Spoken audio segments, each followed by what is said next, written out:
Hello, hello, hello. Welcome back to the channel. I'm Captain Quasar and welcome back to another stream. We're going to be talking about aesthetics again. Not a whole lot to discuss. You know, we're going to watch a crash course on the aesthetics as a philosophic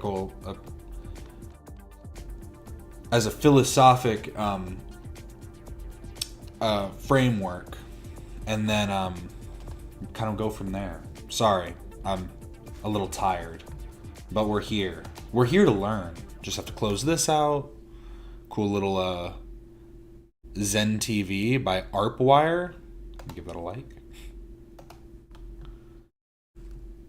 But yeah, so we have a crash course video. I didn't realize crash course. I guess it makes sense. Probably every school, every teacher in every school is subscribed to this. 16.5 million subscribers. Aesthetics, crash course philosophy, number 31. But yes, let's learn about aesthetics as a philosophic principle.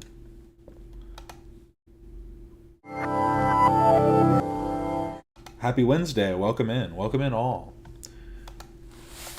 Crash Course Philosophy is brought to you by Squarespace. Squarespace, share your passion with the world. At a museum in Denmark in 2000, artist Marco Everesti debuted a work of art that involved live goldfish swimming around in vessels full of water. Sounds pretty boring until I tell you that those vessels were electric blenders. Everesti named his display Helena, and he invited museum patrons to turn on the blenders if they so desired. Eventually, at least one person so desired. Fish were blended, and before long, police arrived ordering that the blenders be unplugged. The museum was charged with animal cruelty. Honestly, I thought it was going to be the blenders didn't work. The fact that he actually did it, gotta give him a little bit of props. You know, he killed those fish for no reason, but it was to prove a point. Well, there was one. This is kind of off topic, but it's on topic because it's just another art piece. There was an art installation that a woman did that was like, you could do whatever you want to me, and people were allowed to like hit her, and there were like a bunch of items on a table that they could use to like hurt or humiliate her in different ways, and one of the items was a gun, and they went through all of these different things and like did all of these terrible things to her until eventually someone picked up the gun and held it at her, and then it kind of like caused like a stir in the crowd, and it all kind of fell apart from there. Which it makes sense, am I right? Oh, I just realized I'm like this. This is hilarious. Why'd I do that? This is how I stop from copyright infringing. Just be big the whole time. I forgot I was like that. Good thing we're only a few seconds into the video, but let's continue. Although the charges were later dropped. For his part, Everesti said that his work was designed to sort people into three categories. If you want to push the button, he said, you're a sadist. If the exhibit makes you feel upset, you're a moralist. And if you enjoy watching the reactions of others, you're a voyeur. But many people argued that Sadist, moralist, or voyeur. Does that mean moralist and voyeur exist in a masochistic capacity because they're not in sadist? Also, I don't know if why does the sadist have to... Why is that just the want to push? Because I feel like sadist, the implication there is the want for destruction. Or or maybe I guess it's just saying the want for control, the want to have the power over the situation. The moralist, the exhibit makes you feel upset. I think it would probably make everyone feel upset to some degree, even the sadist, because they feel like they're being put in a circumstance that they can't control. And the voyeur is you enjoy watching the reactions of others. Does the artist fall into this category? and if you enjoy watching the reactions of others, you're a voyeur. But many people argued that Everesti's goldfish blenders weren't art at all. You probably have your own opinions about that, but no matter what you think, works like Everesti's raise a lot of questions about art and morality and what standards we should use to evaluate art. And from there, new questions follow, like what does art tell us about ourselves? What does it do to us, and what purpose does art serve in our lives? Hello, Bootleg Potato and Tanya, welcome in. Sorry, I'm fixing chat right now. You know who was super anti-art? Plato. He believed that art plays to our emotions rather than to our reason, and if you recall Plato's idea of the tripartite soul, he thought the rational part of the soul should always be in charge. So art was problematic for him because it encourages us to think with the spirited What's or good, emotional Mooney? part of art. I saw what you had made and sent to Alex. I'm definitely going to use it. I need to save it. One sec.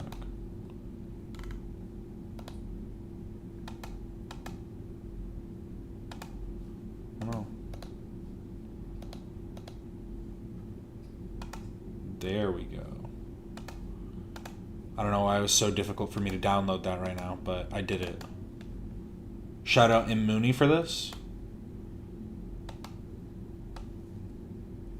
Become a member today! Shake it around so nobody can see it. I might have to post this. Now showing membership perks. Maybe I'll throw this up when I'm like live but getting stuff ready. Do how Lonerbox and a lot of other streamers do, where they have like the little bit going beforehand and I can have this on the screen. But yeah, shout out.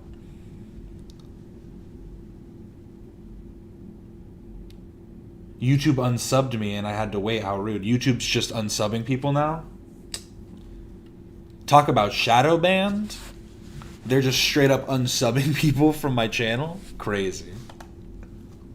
Our souls. He also had a beef with art because he said it depicts the imaginary as if it were real, and for a guy who was as concerned with truth as he was, you can see why this might have been a problem. Plato was so concerned about the dangers of art that he actually advocated for its widespread censorship, and while you might disagree with him on that, you can probably at least agree with his sentiment that art is powerful. But what is it good for? Well, let's fast forward about 2,400 years for that. 20th century British philosopher R.G. Collingwood acknowledged that art is frequently used as an escape from life, a simple amusement, a distraction. But he also said that the best art, the art that really matters, is the stuff that changes the way we interact with the world. So Collingwood drew a distinction between what he called amusement art and magic art. Amusement art helps the audience escape from reality, he said, diving into a no-stakes fictional world after a stressful day. But magic art is the stuff that helps the audience learn how better to interact with this world's reality. A great example of this is Harriet Beecher Stowe's novel Uncle Tom's Cabin. Beecher Stowe's story helped change our national mindset about slavery by making white readers see African Americans as human beings with whom they had a lot in common,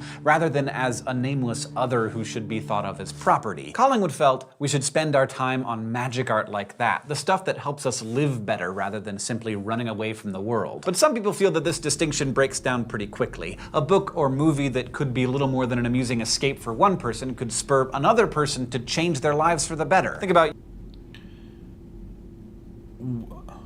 Well, I guess the idea is the artist has the intent when creating, and if it is created, like, art doesn't have to be magic, and I think that it's good to have both. You know what I mean? You need to I think art probably has to have both. I guess it doesn't need both, but maybe good art. It's not that good art has the ability to manifest like good in people or whatever, but it is that good art can be both just aesthetically pleasing as well as moving, or however you describe that. your favorite fandom. Like, for some people, Harry Potter is pure escapism, a way to disappear into a fantasy where your troubles can be addressed with the flick of a wand. But for others, Harry Potter can help you learn how to live. Lessons on the value of friendship, teamwork, loyalty, and stick-with-itness can be found among the Horcruxes and Bertie Bott's every flavor beans. So art can help you be moral, or maybe even encourage immorality, but there are plenty of other ways in which morality can intersect with art, like in nasty, legal, copyrighty ways. For more on this, let's head to the thought bubble for some flash philosophy. In 2011, wildlife photographer David Slater was on a photo shoot in Indonesia when a monkey named Naruto got a hold of his camera. Naruto? Oh no. And he stole the camera. He's mischievous too. Really lived up to the name.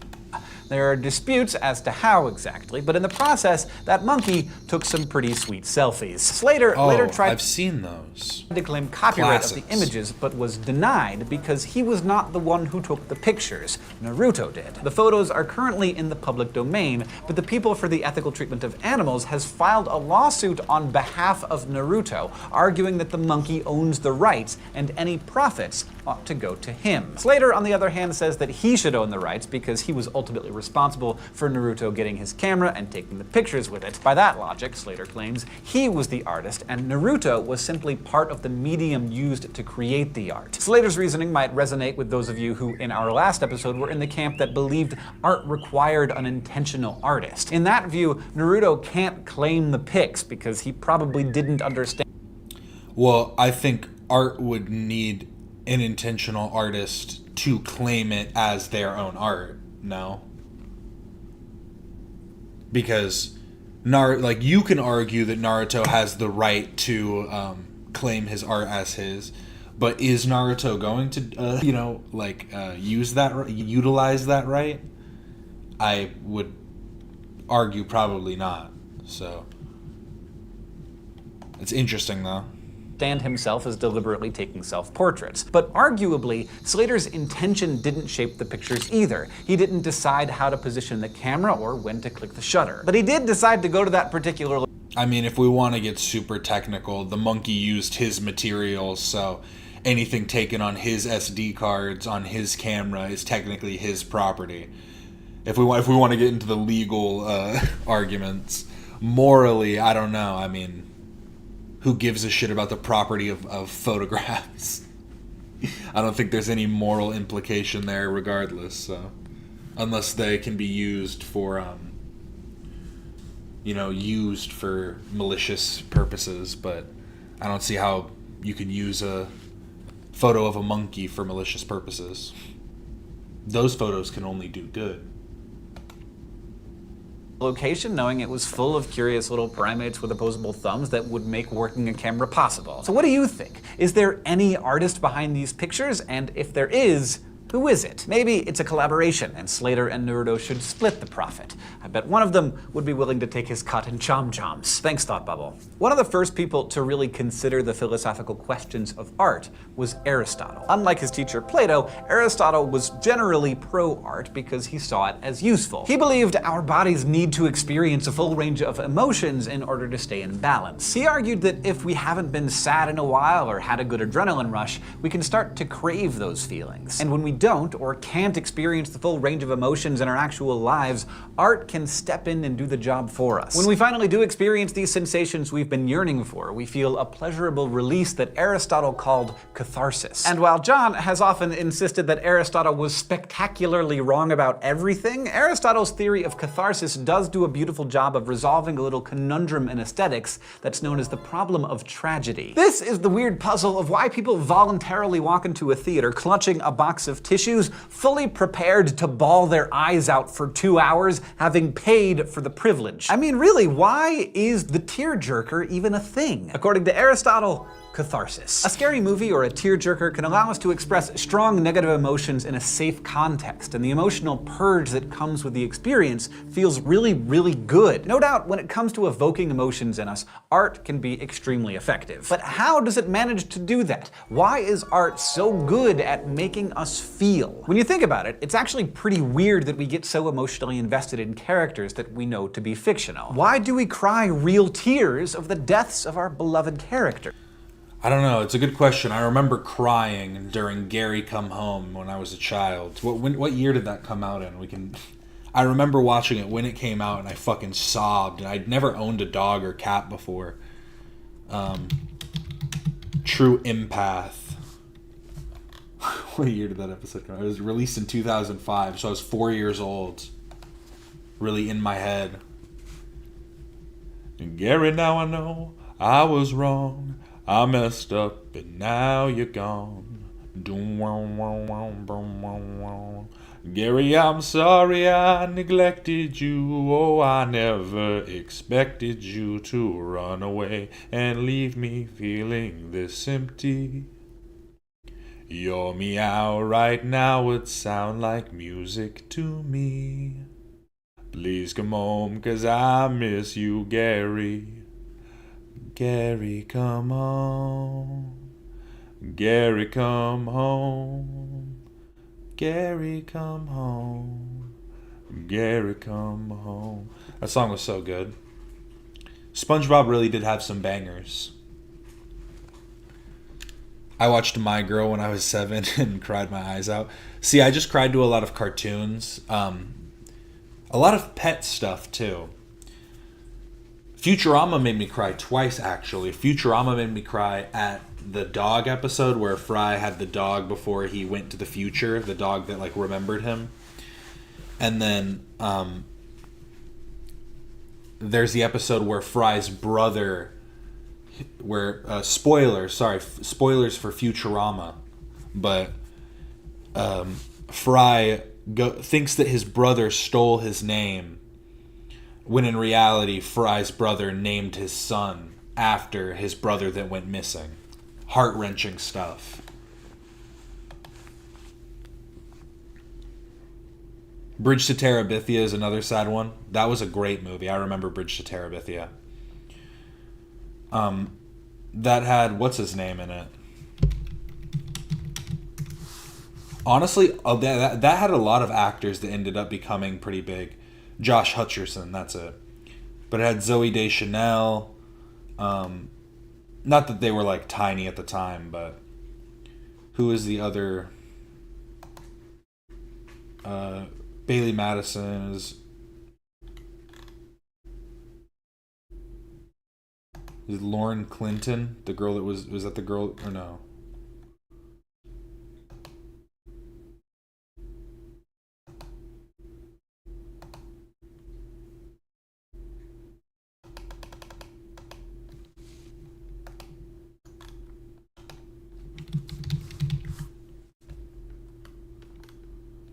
What was the little sister's name in Bridge to Terabithia?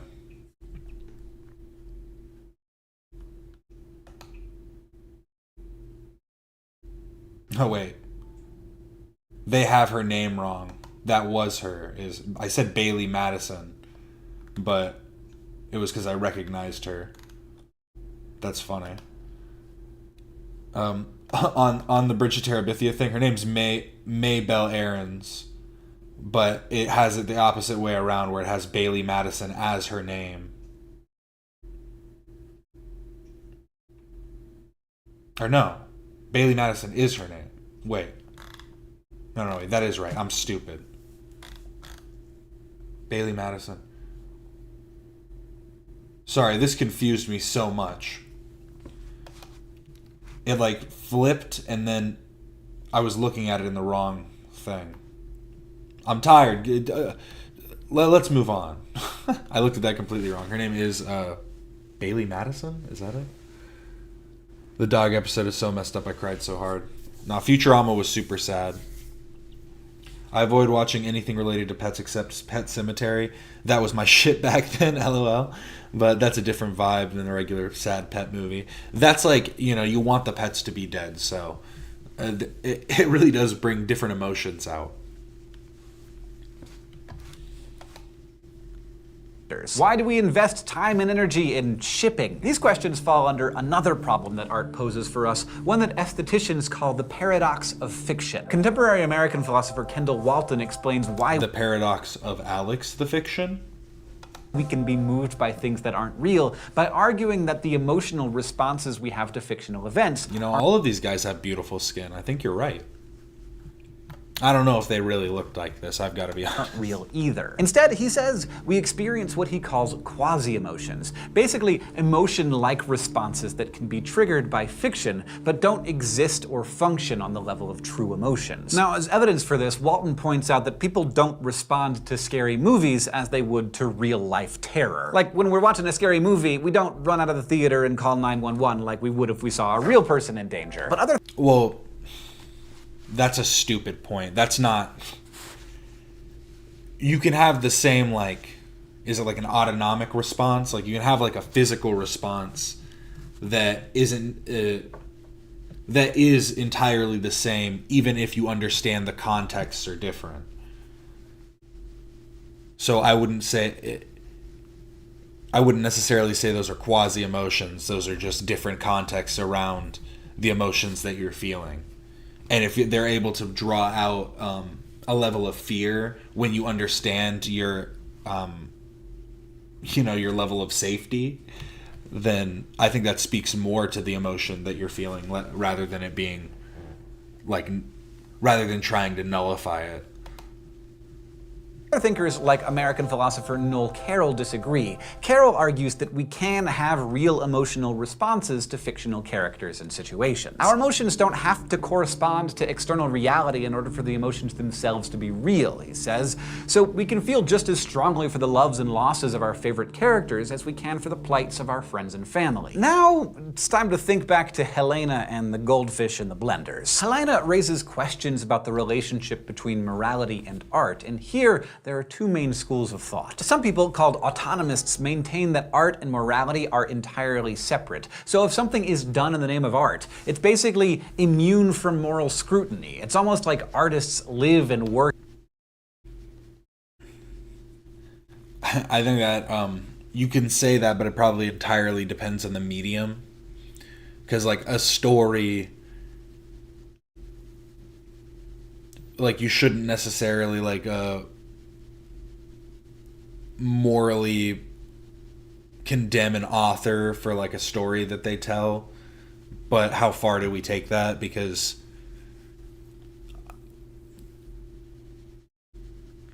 I mean, yeah,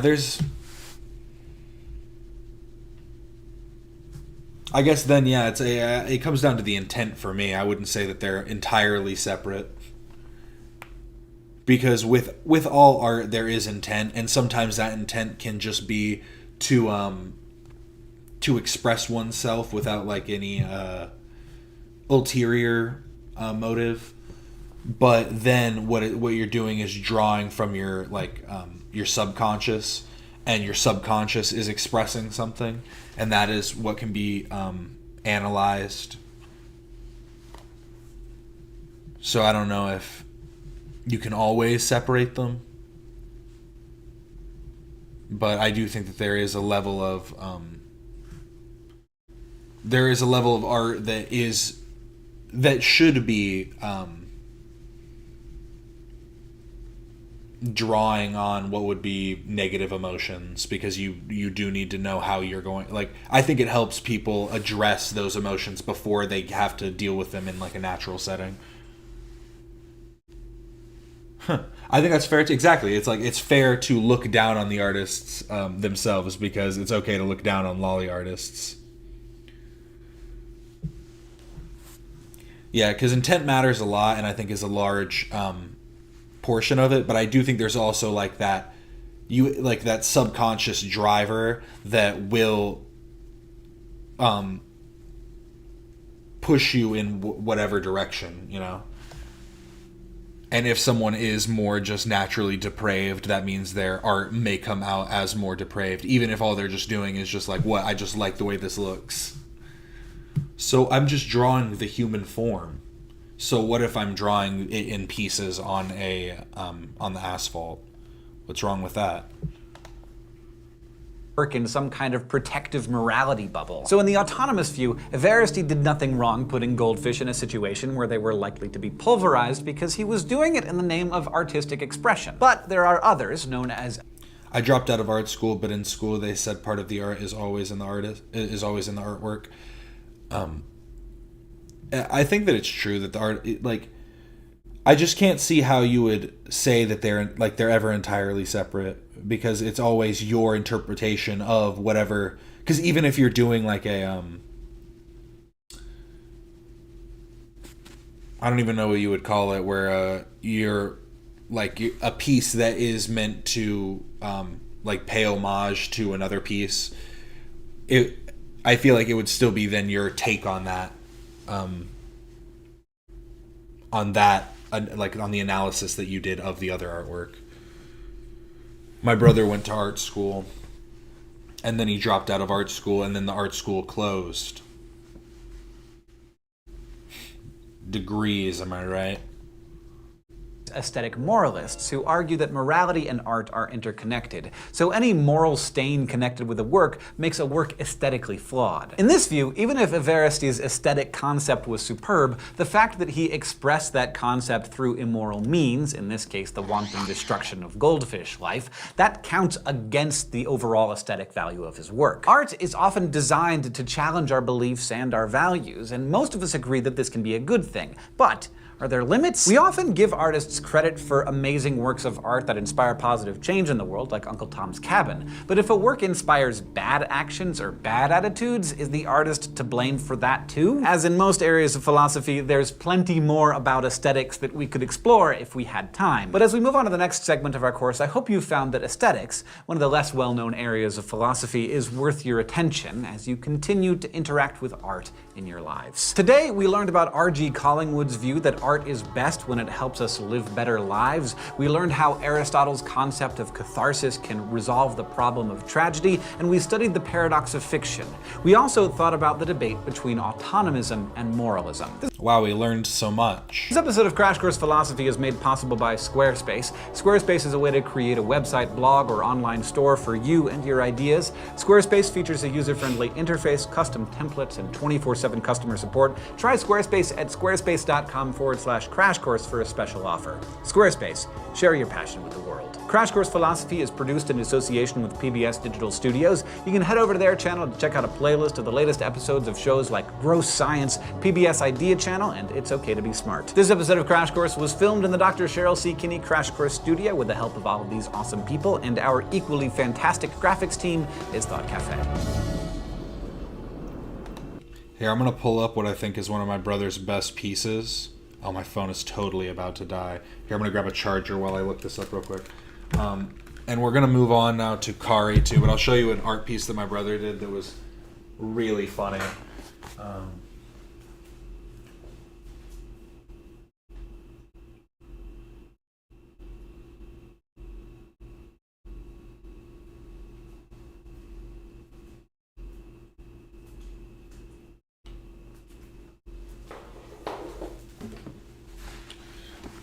It's gonna be so difficult to find because it's just in my. I know for a fact it's totally just in my. I'm gonna just have to scroll up on in my photos and just try and find it.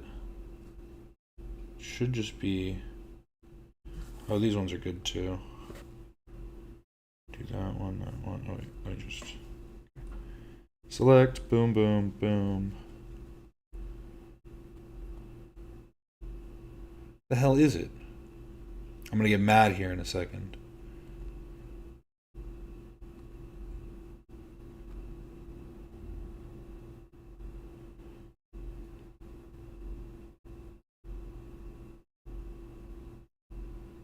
I found a couple. Oh, there we go. There it is. I found it.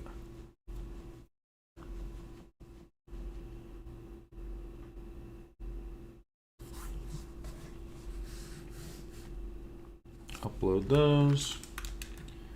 Aesthetics time. Yes, Alex. Welcome in. Here, I'm about to show off some of my brother's art real quick.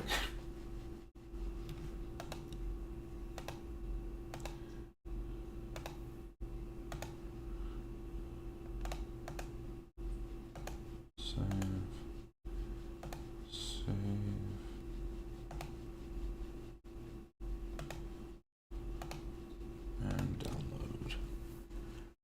Just have to download all of them really quick. There we go. Oh, I'm realizing I should probably put on some background music too. What is this? Just a bell. Pretty good.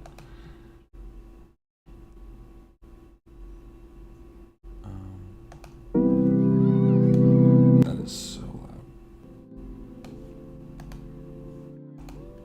Okay, that doesn't come through too bad. Just a little chill vibe, you know. We vibing out. So I have to go here. Sorry, I have all my stuff like separated so odd. So that one's my favorite one. I'll show my favorite one last.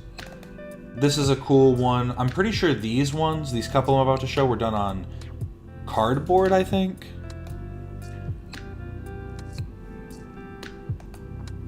Some kind of like a demon king, I suppose.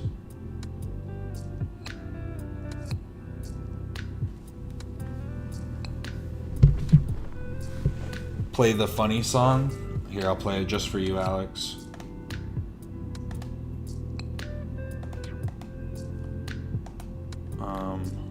Oh, if I can remember which one it is. No. Is it this one? I don't remember if it was this one. Alex gonna call me Milady next. It's snarking time now that Alex is in here for sure. But my brother did this one. This one. Oop.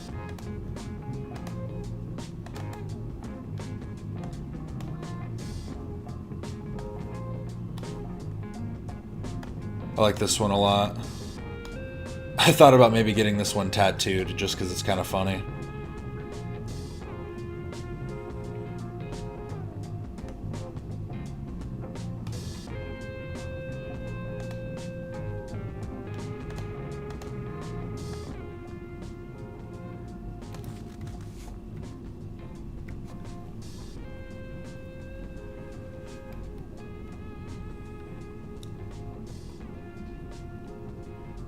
It's not this one, but you'll let me know when it plays. Thanks.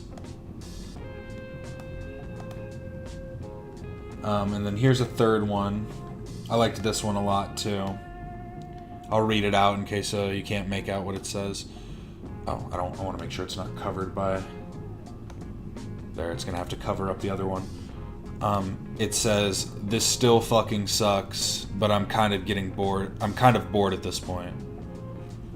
And it's meant to be like a, you know, like a devil pretending to be an angel. This one's pretty sick. This one would also make it kind of a cool tattoo.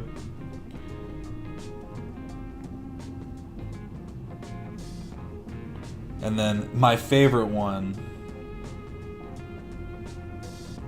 Where do I want to get it tatted? Middle of my forehead? Nah, I don't know. I have a few open spots where I could do it. I have a lot of open spots untatted, but I have concepts.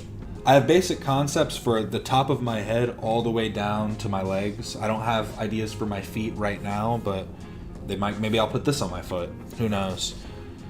But I have a lot of tattoo ideas that I'd like to get to at some point.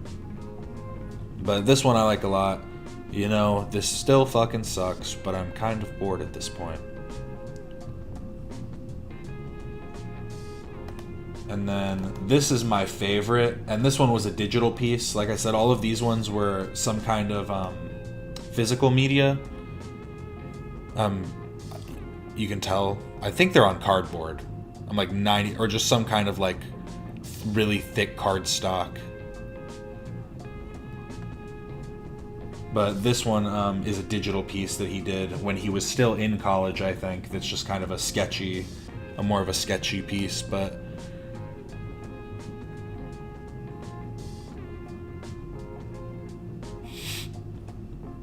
I think it was titled, like, Shticks or something like that when he made it.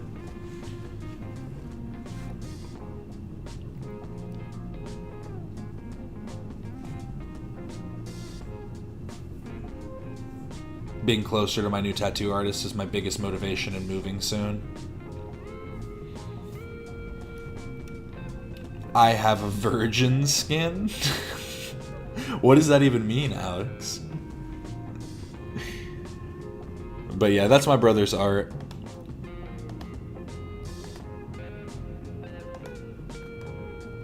But now we can move on to the Kari aesthetics. Oh, we've actually been going for a minute now. We've been going for 35 minutes. I'm surprised.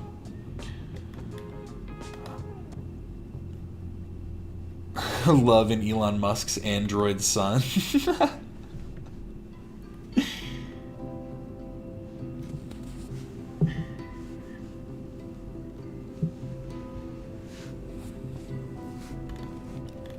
What would we consider this aesthetic?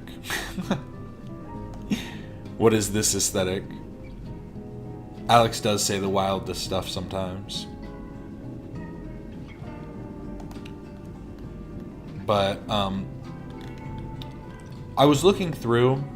I'm still trying to put together like a timeline of aesthetics to try and make more sense of it in terms of I'm gonna kind of focus in on cultures in America, on like the aesthetic culture in America, but I'll probably do a bit of like a global. I'll probably like point out like where those aesthetics, at what times those aesthetics became popular around the world as well. But I need to kind of hone in on something because God, I'm stumbling through this. Because I'm trying to figure out more about the corporatization of aesthetics and stuff and how things have just become so monotonous in a sense. But that's where the real difficult stuff. The fun stuff is just looking at the cool images.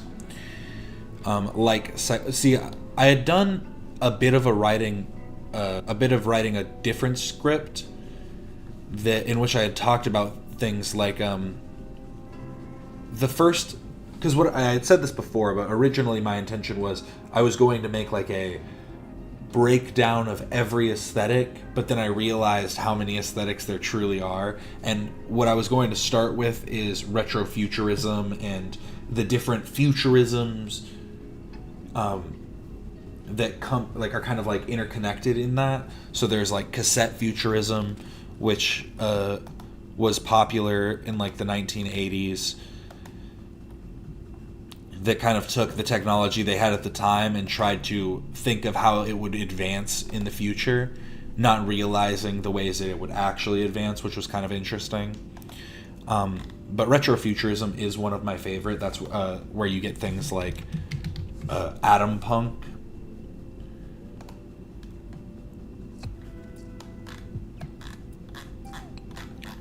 which is an off branch of like cyberpunk and like those type of things, but it was popular in like the I'm trying to remember the era. I have to look. 50s, 60s. Okay, I was gonna say 60s, but 50s, 60s.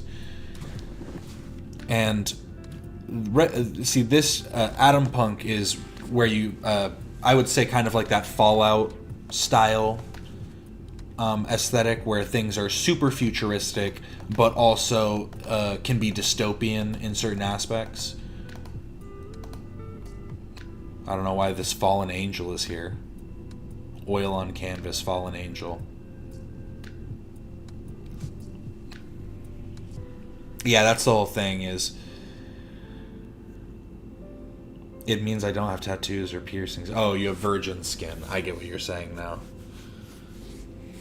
Come on, time to ink up. Yeah, time to ink up, Alex. Yeah, but that's the thing, is each genre, each category has so many subcategories, and those subcategories have subcategories and off branches of them. Like, I'm telling you, we looked at the list A to Z. This is crazy. This is just too much stuff. Hair metal? Would we even consider this is a music genre? Do we really consider this an aesthetic?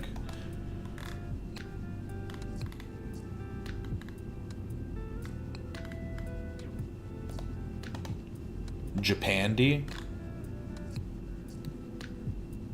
minimalist interior design style that combines elements of Japanese and Scandinavian design trends.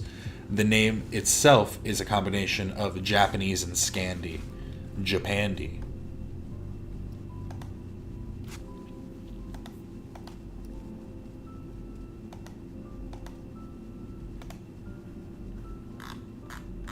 See, I'm not a very minimalist kind of guy.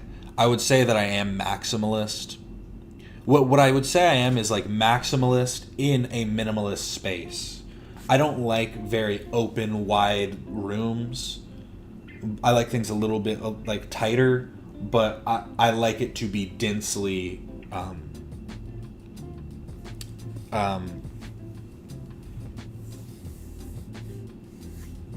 decorated, I guess. Densely decorated, I guess is the best way to say it. So IKEA. Kind of, yes. Japandi is very IKEA. But I guess IKEA is just supposed to be, is it Swedish? I know it's Scandinavian. Is it just Swedish? Yeah, it's Scandinavian chain, so I guess it is just all over Scandinavia. The greater Scandinavia. Oh, it was founded in Sweden, though. Okay. I know my stuff every once in a while.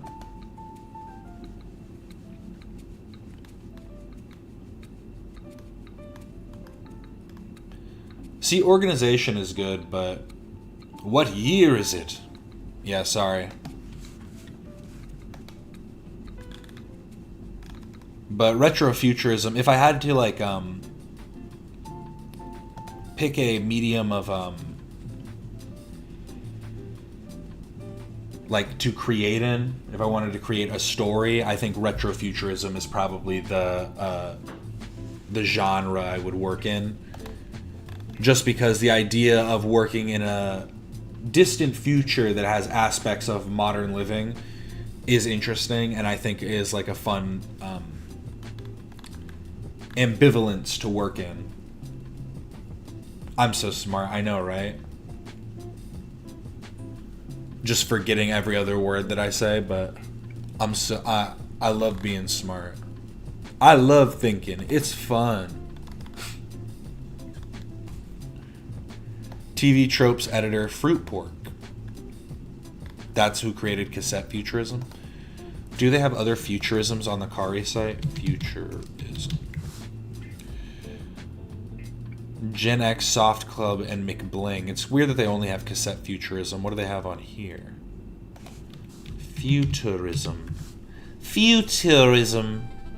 Y2K futurism. Oh, is this the weird one, Alex? This one's quite weird. It's like I'm on the run.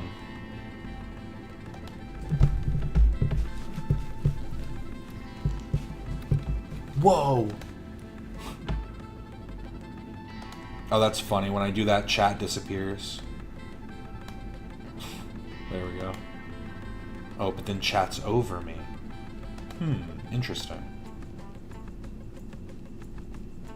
This should be... No. Let me undo. Oh no. Chat needs to be behind my head. There we go. I'm just making things more difficult. I'm like, everything's getting messed up. I guess I need to add chat into this one. Into that? There we go. Now it worked.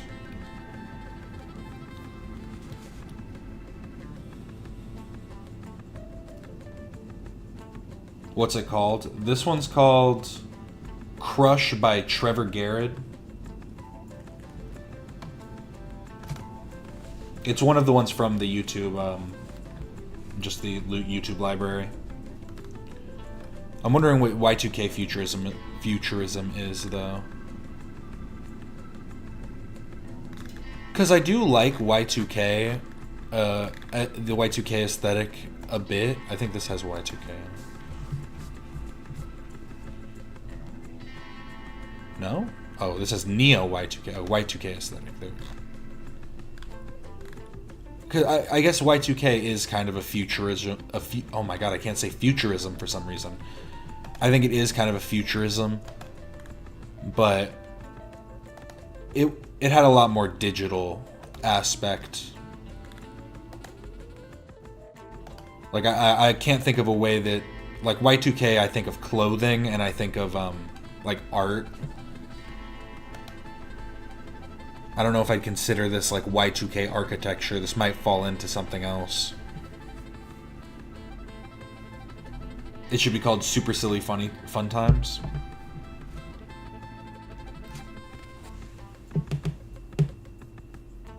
This fits the song. I mean, just talking about aesthetics kind of fits the song, doesn't it?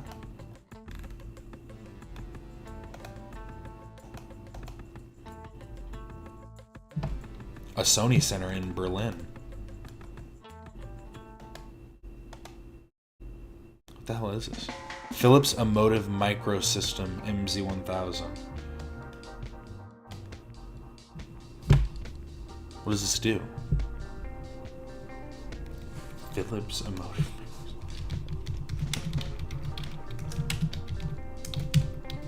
See, that's also an interesting aspect, how different aesthetics have brought different products to us. So this is a speaker. Oh, I see it now.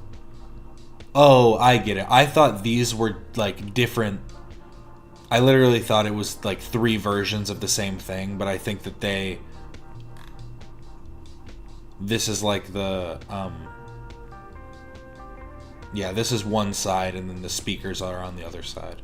This makes sense. I understand. It's a speaker. How big is it? I'm looking at it on eBay now. I'll buy this. Why not? I'm not actually going to. How are you not going to have the dimensions, bro? You expect to sell that without giving me the dimensions of your product? How do I know what to expect in the mail?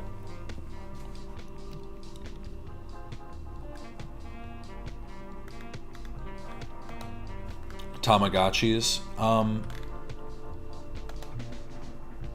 What are Tamagotchis Y2K? I don't know.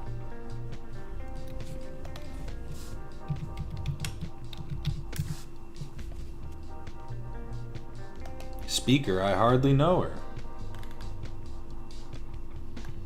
Whenever I can hit one of those jokes, I actually feel so good about myself. I did it in a chat the other day, and I literally I scrambled because I was working on something, and then I had to close the window and move to another window to type it out. And I was like, nobody steal my joke, nobody steal my joke. I can't even remember what it was now. It was something so simple too. It was like they said the word streamer, and I was like, streamer? I hardly know her. See, are these Y2K? I don't know if I can... See, this is what I think of when I think of Y2K. Kind of, ethereal mixed with kind of that, metal logos.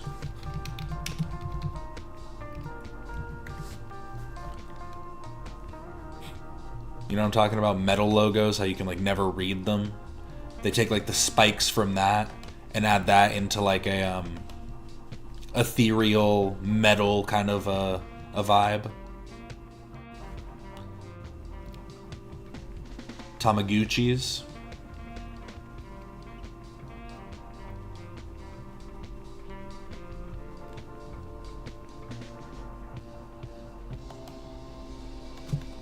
Can I break down the I hardly know her joke? So basically, usually the joke would be made in the as if to present that you were asking if I was going to involve myself in a physical relationship with said woman. So when I say, no, I would not blank whatever the word is, it is to imply that you did not mean to say a word such as speaker, but you said speak her. And now this can be taken for a myriad of different, you could say this means a myriad of things. But we would like to act as if the implication was always a bit risque. So I hope that helps clarify everything for you. Some of us need that. Fornication or fellatio of sorts. It really just depends on the mood, depends on the phrasing, the phraseology, if you will.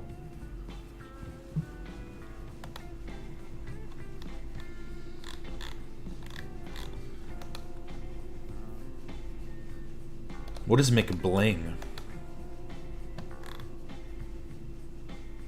The fuck? What is this? I want to see this, but I think it's just maybe an action figure. Because I saw that these were people in the back, but I was confused as if this was like an animation or something, but I think it might just be an action figure looking at it a little closer.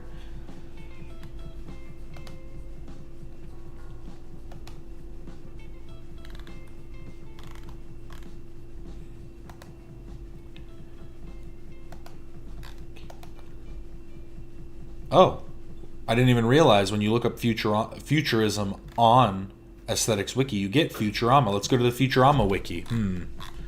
I want to learn about Bender. Voiced by, what's his name? John DiMaggio, that's it. He is equipped with a gaydar. He was created by a division of MomCorp in Tijuana, Mexico. Bender's Mexican. Bet you guys didn't know that.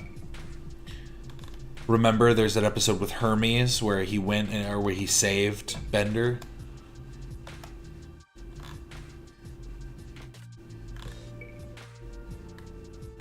That was great stuff. It's a classic if we really think about it.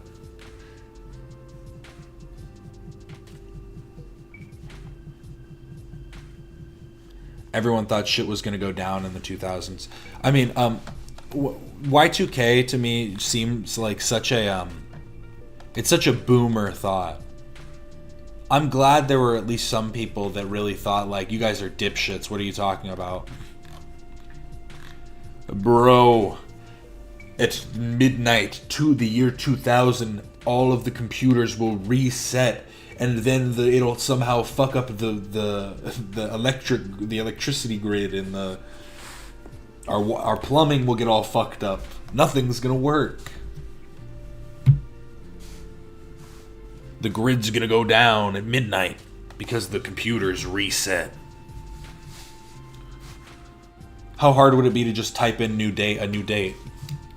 They go in and go, sorry, so reset, so it's not January 1st, 0000. It's January 1st, 2000. There we go.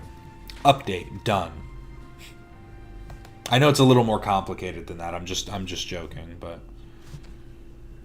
I have a Y2K Christmas ornament from 1999. You got to put it on the tree every year. It's a reminder of what could have been. See, I think about all those, any type of like, this is a kind of a downer. Sorry to bring everyone down immediately, but I think about moments like that, and I'm like, there was at least one person that took their life. That thought that like, oh, everything's gonna go to shit, so they like on New Year's like did it up, had like a party of one where they did some drinking, had a little fun, and then we're like, I can't do this. I can't do this once everything goes to shit. I see Cap as late night millennial posting again. You know it.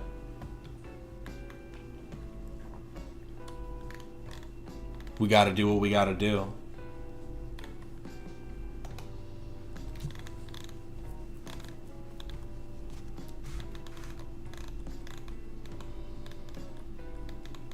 I know, what a downer, am I right? See, but if we think about it logically, the same is also true for like TV shows like MASH. like when MASH ended. Some people cried, others did more. It's sad. Alrighty then, moving on. What about Gorpcore? Anybody know about Gorpcore? The fuck is this?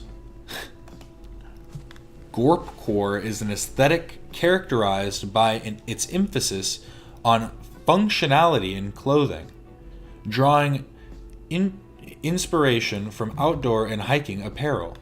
The name Gorpcore was coined by writer Jason Chen in The Cut in 2017, taking its name from GORP, an acronym for Good Old Raisins and Peanuts, a colloquial term for trail mix popular among hikers.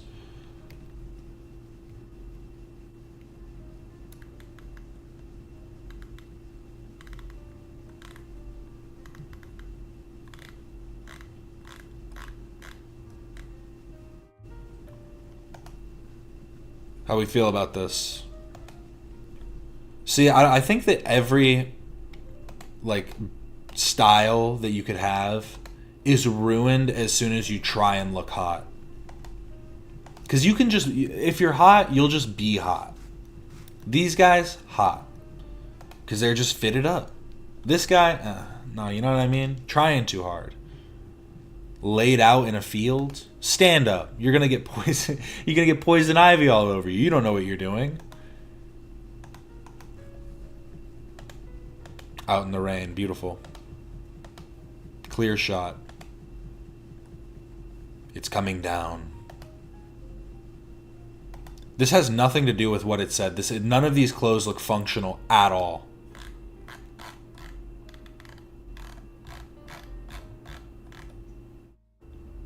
Like, in my idea of functionality, it would be like cargo pants and like, you know, one of those fucking like vests that has like a million pockets on it. That would be some Gorpcore shit. These guys are all just fucking posers. You ain't on that real Gorp shit, bruh. You ever Gorped, bruh? You ever Gorped before? It's like terrorists in nature. Yeah. It's the Unabomber if he was cool.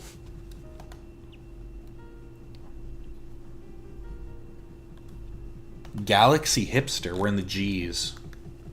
Should I go back up to the A's? Should we do this alphabetically? Galaxy Hipster is an aesthetic inspired by corporate punk and pastel goth that specializes in galaxy and unicorn-themed unicorn-themed visuals.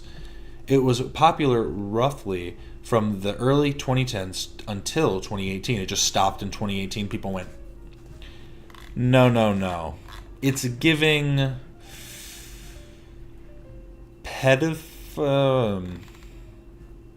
we'll move on, but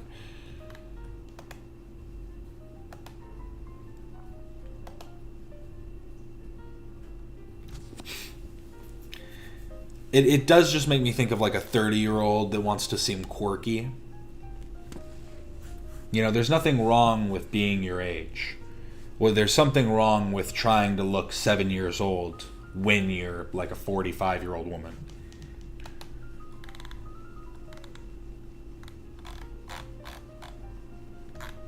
Also, where does the punk come in at all? Is this the punk? Faded. Fucking faded.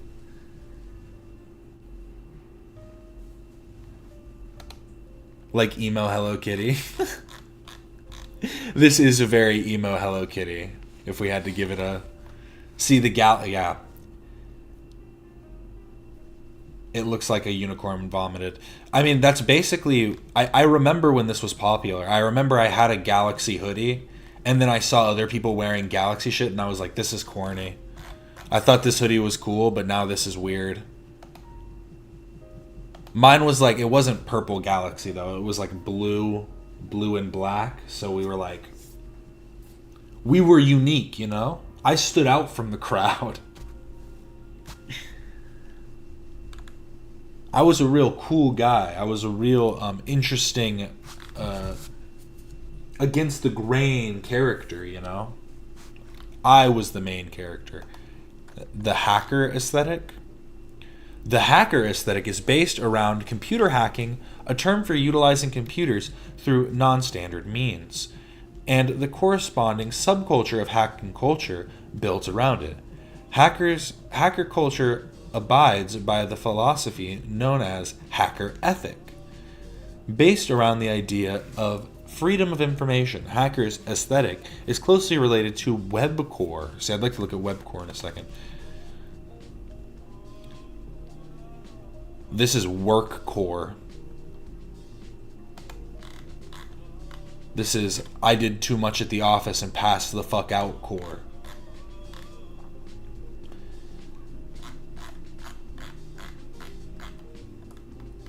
Here we go. Hackers Anonymous. Anonymous. Oh, look. We need some retinols. Look, they're hacking. Look, we have fingerprint scanners. We're going to get retinal scanners. We're going to get rectal scanners. We're getting there. We're advancing. This is like a thing a dude's holding up. Is that what this was too? Oh. It's like they have like a ring around their finger. I thought this was on the wall. They're like holding up this like a piece of plastic with. I don't know if there's light actually on it or if it's like just spray painted this color. It looks all right. Maybe it's also just edited. This could just be an edit. It seems to be lighting up in some way. I think maybe these are little lights. All these little dots are little colored lights. I don't like that. That's hacker core. Or it's just hacker. That's not very hacker of you. Hacker, I hardly know her. See, I fucking... Damn it. Damn it, I missed the opportunity. Fuck. This is for me to put my arms on so my arms don't get tired. It's a wooden desk. You need something to protect yourself. Here, let's see what webcore is. I love webcore. Here we go. Webcore is an aesthetic that expresses nostalgia for the early, less standardized era of the internet, primarily spanning the 1990s to the early to mid 2000s. See, we are just going on a nostalgia binge. That is kind of the way I think about this. Because I just go every once in a while, this is the one I like. We're looking at this now. If you have any suggestions, just let me know. I want some images, please. Damn, this one has a lot.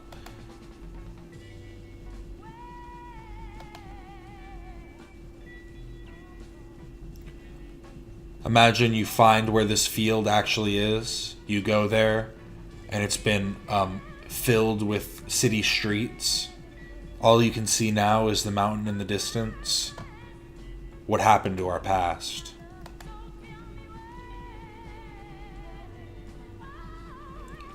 If I saw this on a website, I would immediately tell my kid to get off of it. This is a kid-safe site. Don't fucking lie to me.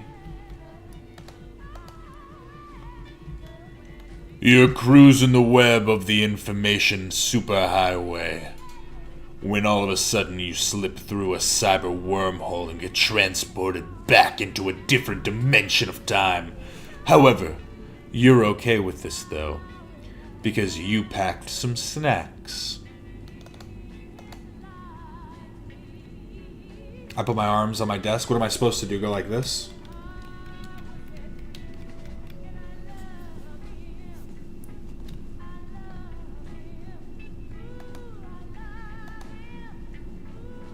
Space Jam? The desert one?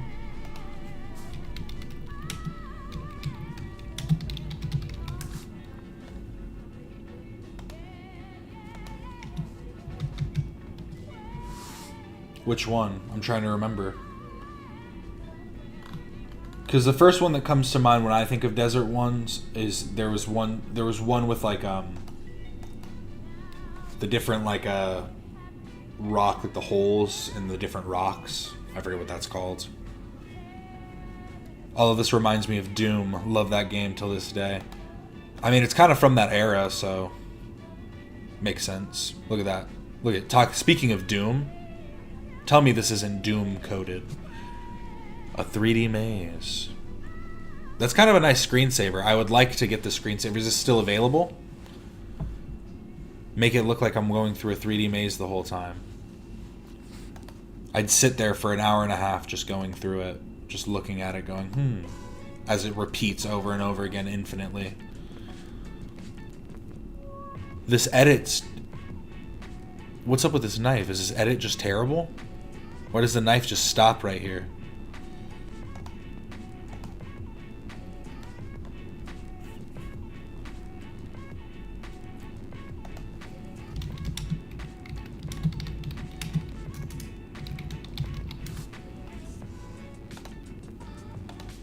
Oh, this one. Wind. This one?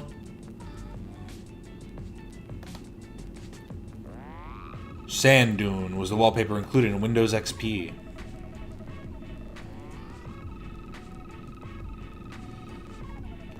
You go here and it probably looks... it looks a little different because, you know, it just... The wind has changed the sand hillside, but it looks basically the same probably.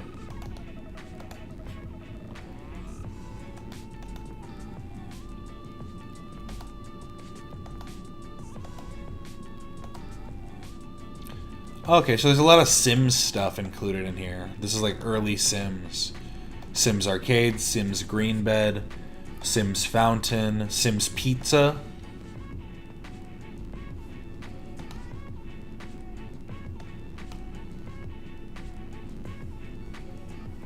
All of these images are burned into my memory. My spice, my Erican, my wallpaper. My Ericus? Oh, Arrakis. My Arrakis.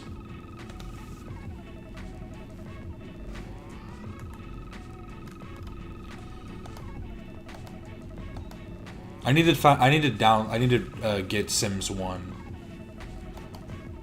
That was a good... See, I remember playing Sims 2. I played Sims 1 like a couple times. Sims 2 was pretty good, and then Sims 3 was my shit back in the day. I used to go hardcore on Sims 3. How do we feel about Vaporwave? Vaporwave, I'm kind of always torn on a little bit. It's not a bad aesthetic, but again, it's just a very... I feel like certain aesthetics are kind of lacking. I guess it's because certain aesthetics are more architectural, certain aesthetics are more apparel based, and certain aesthetics are more internet based that are just like images that you see, which draw certain, like what we were like learning from that video, it just draws emotions out of you that make you feel these certain ways. And the different aesthetics, I assume that trying to analyze different aesthetics in terms of visual aesthetics are us trying to categorize these different emotional like these emotions that we draw from these different aesthetics and the different people that associate therein.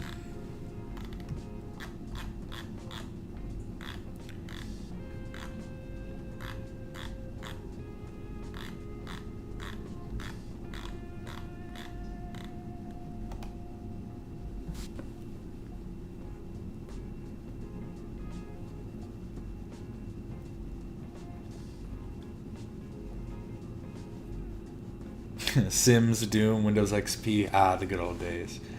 I love how there is a Sims game for every generation. Sims 1 is for the 90s kids, Sims 2 covers the early 2000s, Sims 3 is the late 2000s, and Sims 4 is the 2010s. So true. See, Sims 4 though, I think helps it helps bridge the gap. It spans the generations because a lot of the people that used to play early Sims are now playing Sims 4. The whole talk though is what's going to happen next. We've all got it's going downhill from here. Too many add-ons, too many my brain. Have you listened to any Vaporwave remixes? There was this one I heard of the Legend of Zelda, and I thought it was Legend of Zelda theme. I thought it was cool. I think I heard some of those in the past, but I haven't in years. Let's see.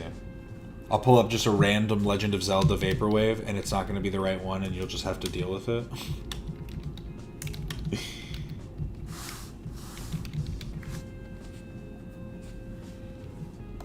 Is it this one? Let me pause my other music.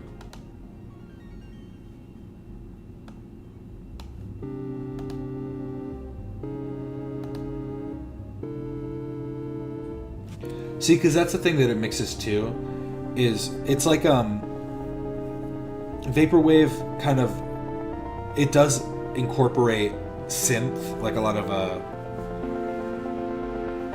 it says synthwave on here, but I'm trying to think of what the other term would be.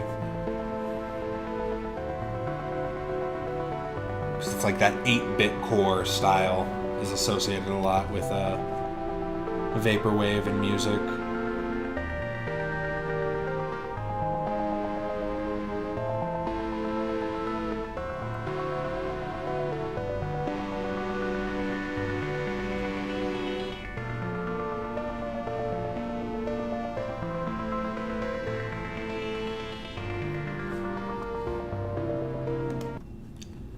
That was low-key just kind of vibey.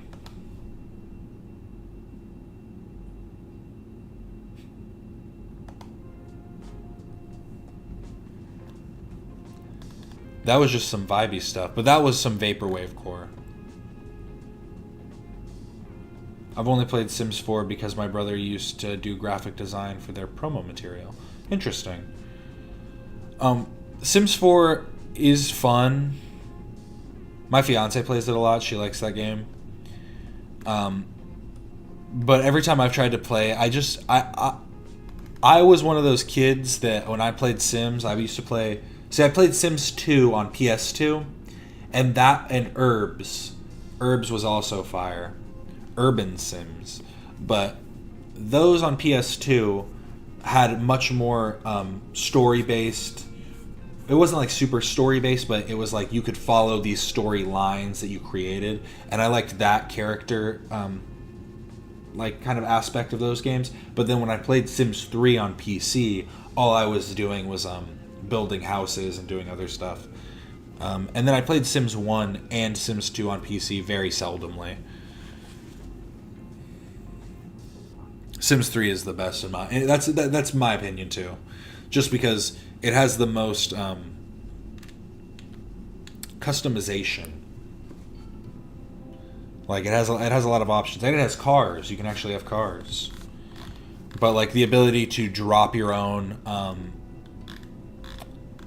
like the fact you could go on like this open map that was kind of like an open world that you could watch your Sims go around, and then you could just stamp a random lot like on the beach or on like a different spot. You didn't have to go to the lots that already existed. Like all that stuff was pretty cool. We can move out of Vaporwave though. Here, let's go back to the list A to Z. What is the first one they have? 2000s preppy. 2000s preppy, so Clueless, yeah. Nice.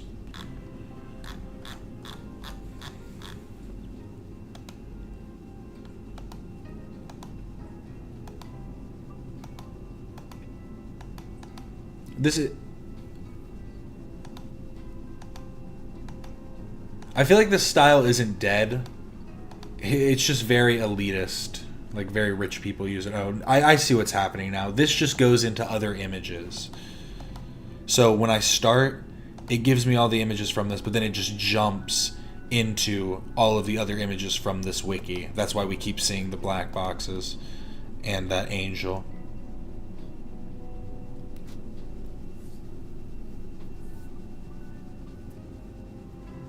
Clueless was 1995. So true. Saying Clueless is 2000s preppy is kind of oxymoronic in a sense. Legally Blonde-esque. That's Fitting, I guess, yeah.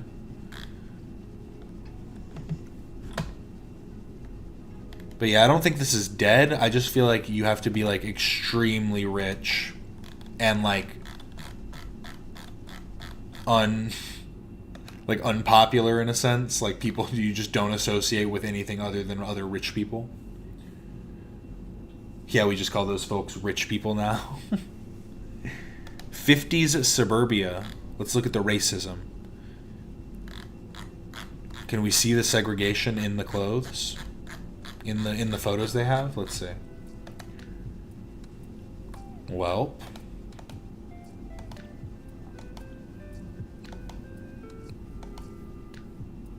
see, I think one of the aspects of aesthetics too is idealization, because a lot of the times people associate with these aesthetics because they're idealizing the past or they're idealizing the future that could be, certain things like that, which I think can be a negative, and you really have to make sure that you're...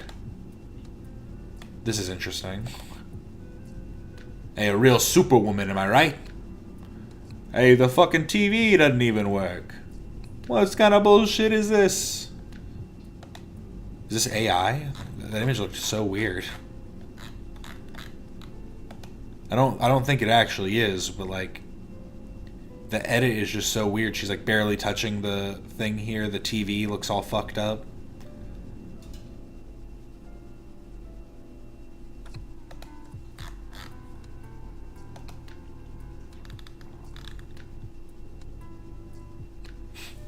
Rich people wear branded clothes that are super basic. That is like a good call. Like, if you see someone wearing something that just looks kind of like shit, but also looks like super high quality, you know that they're rich. Because you're like, that's like a super dense cotton, but it looks ugly as fuck. They must have like $3 billion or something.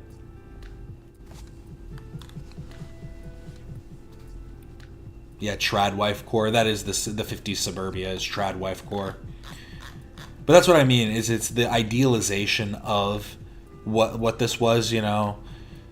Having dinner with the family, a fully stocked fridge, daughter's helping daddy put on a tie, and you get a fuck the mailman. It's all like, it's a perfect society, really.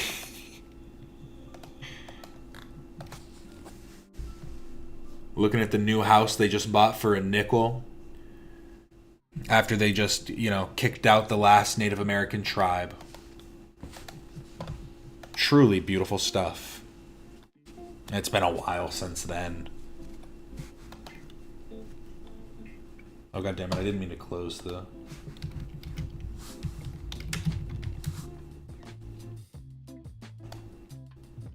Remember those Supreme hoodies that cost hundreds of dollars? They still do. Supreme. Supreme is the most basic brand ever.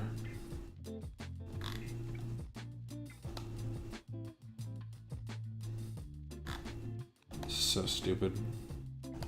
There we go. Oh, it looks like they're actually moving up though. They're trying to actually move into good stuff. But again, it is kind of basic. So we have an actual hoodie. It's kind of nice. I like the cow pattern. I don't think it's... Oh, it is real leather. It's calf skin leather. Okay, I don't like it anymore.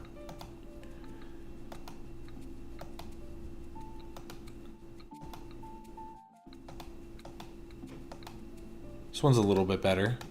At least they don't just have t-shirts with Supreme and slightly bigger, or with a green coloring. It's a nice leather jacket. It's also cowhide leather.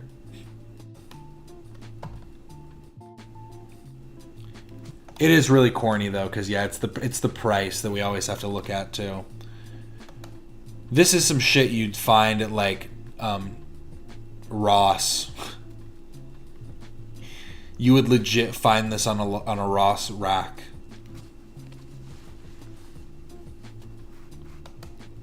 See, like this just looks like a generic jacket. That's why I don't mind these that much, because they're just kind of some leather jackets. Ooh. Ooh, the fit on this looks fucking... Am I the only one that thinks the fit on this looks weird? The shoulder seems super short. And then, like, the waist on it's really wide. And then with, like, really thin armholes, it looks like. It's like, I feel like it's meant to look baggy or something, maybe. Like, that's the fit that it's supposed to have, but that just makes it look really weird from this angle.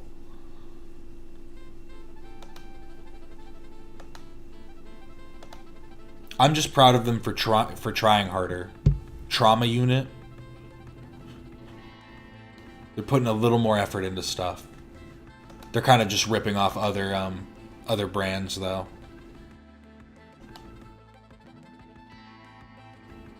Ernie Barnes. Working with real artists, too. I might buy this. See, I would have bought this when I was a teenager.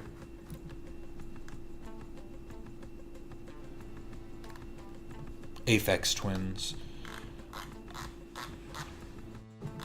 I think that Supreme really is a teenager's hype brand, though. I realized this, too. Hassan is just like the world's shittiest hype beast. When they were talking on the H3 podcast today about, they were reading the article and it talked about him having a Labubu and like some of the other stuff he has, and I was like, he really is just like a wannabe hype beast. Like AB has more hype beast shit than him, and probably like a fraction of the income, like not even like maybe 1% of the income, and that's no like step to AB. That's quite literally just to show how shitty Hassan is at like being a hype beast.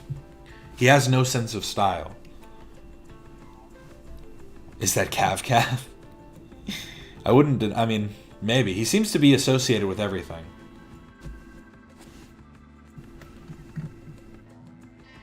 Trauma Unit Supreme is selling Stolen Valor now. Get it now. Get your Trauma Unit to be able to step out on the streets and go crazy. I died from cringe from the Hassan article. Yeah, it was a little bad. That's why I didn't get into it too much when I was streaming, just because I was surprised they talked about Ethan at all, though, to be completely honest. I was expecting just another puff piece, but to have a section that talks about Ethan, I mean, we can talk about Obsessed, like obviously I do a waiting room for the podcast and we do all types of discussions, but seems a little bit weird if I do say so myself. F's in chat for Alex dying of cringe. Thanks to everybody that stopped in. It hasn't been too many people so far today, but remember to like and subscribe if you haven't already. I know all of you probably are subscribed, but like the video if you haven't. Yeah, we have we'll go through a few more here, and then we'll probably call it for today. Because I do have to make some dinner soon, some din-din.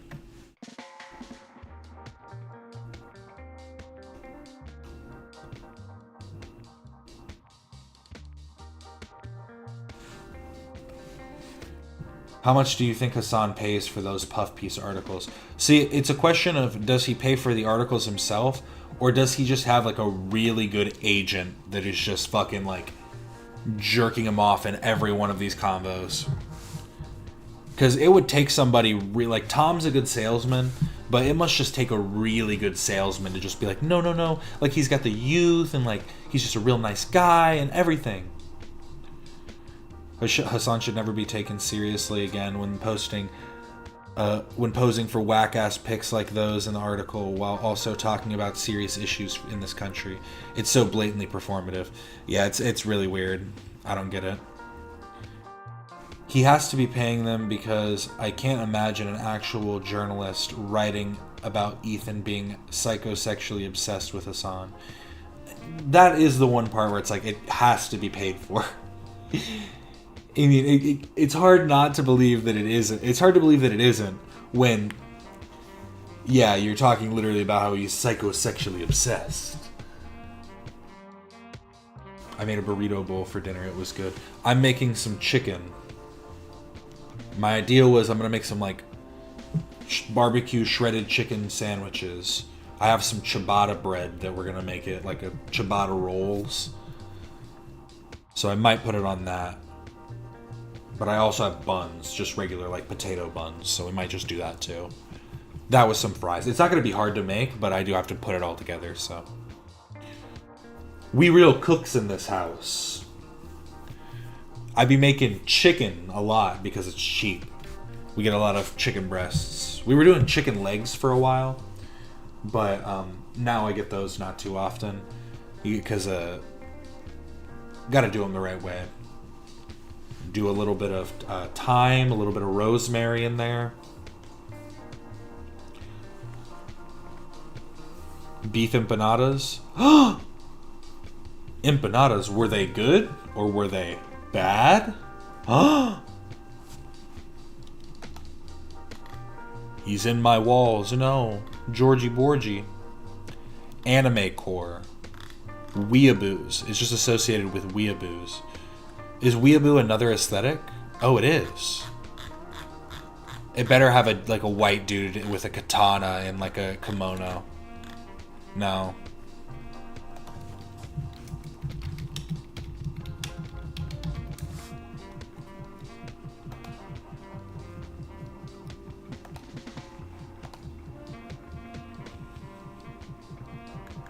Now this is what I'm talking about. This is living the culture. See, weeaboos get hated on, but doesn't it just mean to be actually like just obsessed with Japanese culture? As long as you aren't being like a racist or abusing the culture, it's probably fine on some level, right? Or I guess I guess I am thinking of otaku, huh? Are otakus real fans, or that's the subculture in Japan that loves anime, manga, and video games. So I guess weeaboo is specifically anime. It's not just Japanese culture. What's it called? Like, because but I don't know though, because I feel like a lot of people that are obsessed with like they aren't just obsessed with animes. They do have like that affinity for like the samurai and stuff like that too. Got to look up Mall Ninja if you want images of that. Mall Ninja. Oh. Wow.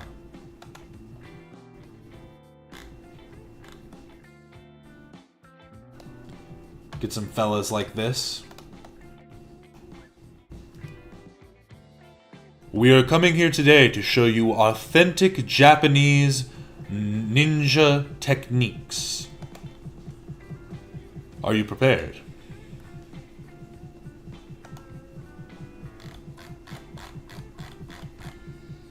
Otaku means shut in. So yeah, I always confuse, yeah, because otaku, so that's like the people that are just like basically nerds in is it like non-aggressive incel culture in Japan? Key colors are red. That seems interesting to have just key colors be a part of this. God damn it, I keep doing that.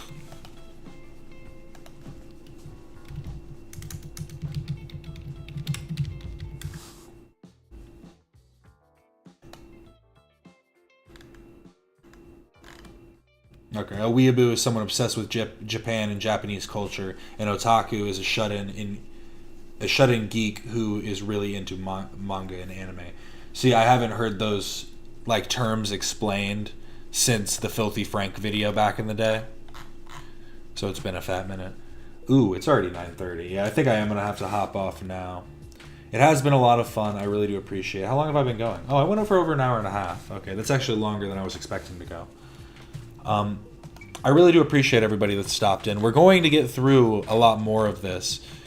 But yeah, it's going to take a long time.